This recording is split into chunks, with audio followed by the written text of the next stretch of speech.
अक्सर हम देखते हैं कि भगदड़ भी हुई यहाँ न्यू दिल्ली रेलवे स्टेशन पे, खबरें आई कि सीसीटीवी ऑफ कर दिए गए।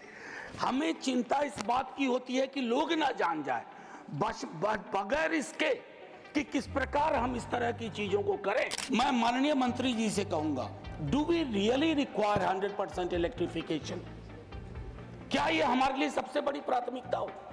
उस रूट पे भी इलेक्ट्रिफिकेशन जहां दिन में सिर्फ एक गाड़ी चलती है यहां से वहां।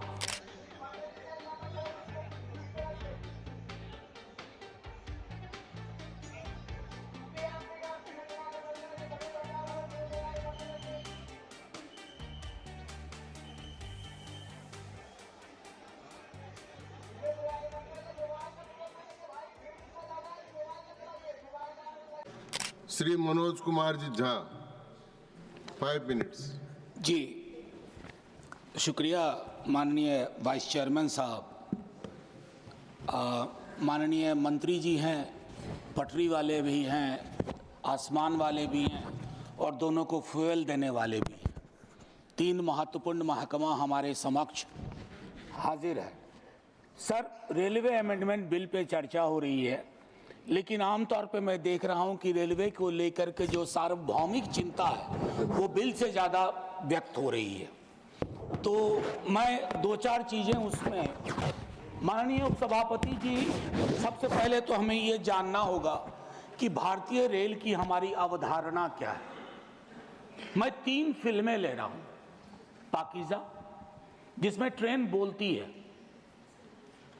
आप पाकीज़ा में बार बार ट्रेन का सीक्वेंस आना वो कई चीज़ों के प्रतीक के रूप में इस्तेमाल हुआ है। दूसरा, गमन, माइग्रेशन की पूरी पीड़ा, और मैं उस क्षेत्र से आता हूँ जहाँ की ट्रेनों के नाम वहाँ के हालात बयान करते हैं। श्रम शक्ति, श्रमजीवी, जनसाधारण। वंदे भारत अभी तक हमारी किस्मत में आया नहीं है। मैं कुछ बातें, माननीय उपसभापति महोदय, और एक फिल्म है कुली, उसके भी क्या निहितार्थ थे हम सब वाकिफ हैं।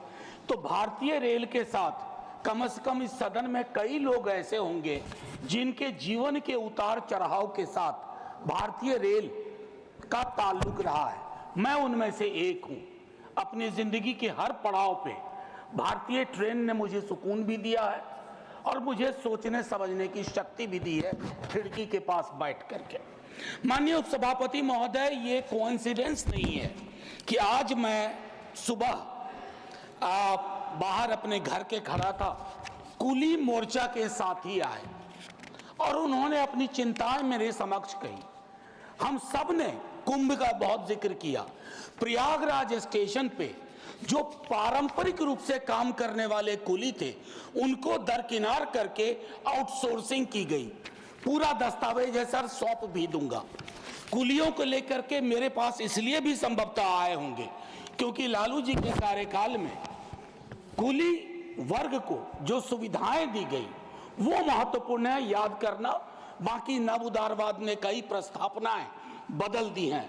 लोकल फॉर वोकल की हम बात करते हैं, कुल्हड़ को हमने आखिरी सलाम करके किनारे कर दिया। कुछ चीजें जो मैं कहना चाहूंगा, मैं माननीय मंत्री जी से कहूंगा, do we really require 100% electrification? क्या ये हमारे लिए सबसे बड़ी प्राथमिकता हो? उस रूट पे भी इलेक्ट्रिफिकेशन जहां दिन में सिर्फ एक गाड़ी चलती है यहां से वहां, और मढ़ौरा में जो डीजल इंजन बन रहा है जिसकी कोडल लाइफ 30 ईयर्स है, उसका क्या होगा? अभी भी मढ़ौरा में निर्माण हो रहा है। माननीय मंत्री जी से, ब्यूटिफिकेशन पे बहुत खर्च हुआ, अच्छा लगता है, लेकिन एंड यूजर को क्या हासिल हो रहा है खूबसूरत चमचमाती स्टेशन से? क्योंकि मैं देख रहा हूं सर, प्रीमियम ट्रेनों पे जो प्रीमियम है सरकार का वो बाकी ट्रेनों को नहीं है सर। हाल में मैं तमिलनाडु एक्सप्रेस से गया था। माननीय मंत्री जी से मैंने एक दिन लाइटर वेन में आग्रह किया था कि आप अपना प्रशासनिक अमला लेके विजिट मत करो, वेश बदल करके उन ट्रेनों में जाइए। श्रमजीवी, श्रम शक्ति, टीएन एक्सप्रेस, कोई आपको पहचाने नहीं कि आप अश्वनी वैष्णव है, तो आपको फर्क पता चलेगा। माननीय मंत्री जी, IRMS बनाया, लेकिन उसमें 8 सर्विस और जोड़ दी। क्या हासिल हुआ भाई?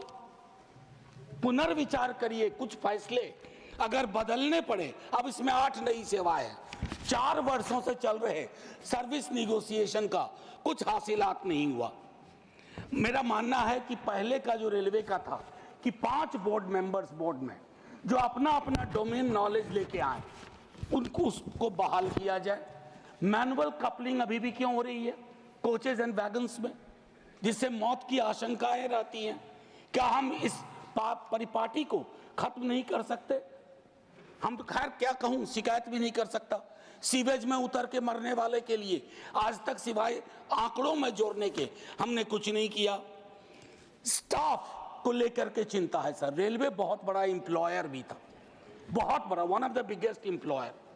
और 23 में संभवतः जनवरी के महीने में यही बताया गया कि 3,12,000 नॉन गजेटेड पोस्ट खाली है। उसके लिए हमारी क्या चिंता हुई? समाप्त करें। बस 30 सेकंड और दे दीजिए जी। बस 30 सेकंड। भारतीय रेल के भविष्य का सवाल है, हमारा भी भविष्य जुड़ा हुआ है। और सेफ्टी को लेकर के मेरे कई साथी बोल चुके हैं, मैं उस पर टिप्पणी इसे पे इतना करना चाहता हूं कि जब कवच की चर्चा हुई, हमने बहुत सारे विजुअल्स देखे, बहुत तरह की बातें देखी, लेकिन उसके बावजूद अगर इस प्रकार की दुर्घटनाएं होती हैं, जैसे उसके लिए एक अकाउंटेबिलिटी मैकेनिज्म, अक्सर हम देखते हैं कि भगदड़ भी हुई यहाँ न्यू दिल्ली रेलवे स्टेशन पे, खबरें आई कि CCTV ऑफ कर दिए गए। हमें चिंता इस बात की होती है कि लोग ना जान जाए, बस बगैर इसके कि किस प्रकार हम इस तरह की चीजों को करें। अंत में आखिर मैं आपसे आग्रह करूंगा सर, भारतीय रेल इस देश के मन में रची बसी हुई है, उसको इतना आसमानी ना बना दिया जाए कि हमें अपने हाथ से दूर जाती दिखे।